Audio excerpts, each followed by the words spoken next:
In this video, I will show you how to bring back the missing settings icon on your iPhone. Sometimes, the settings app can disappear from your home screen.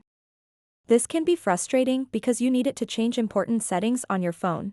But don't worry, I will guide you step by step to get it back. To begin, swipe down from the middle of your home screen. This action opens up the search function.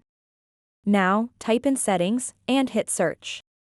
This will immediately bring up the settings app on your iPhone. Once you have access to the settings app, scroll down slightly until you see General. Tap on it to proceed.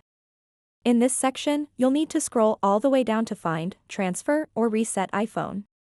Select this option for further choices. Tap on Reset. You'll be presented with several reset options here.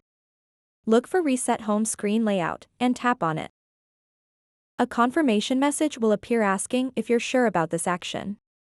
To finalize this process, tap Reset Home Screen again when prompted. This action will restore your home screen layout back to its original state. Once completed, check your home screen. And just like that, the settings icon should now be back on your home screen where it belongs. So that wraps up this tutorial. If you have any questions about this whole process, please let me know in the comments section below. And if this video helped you out, please give it a big thumbs up and subscribe to this channel for more tutorial videos like this one. Thank you so much for watching and have a good day.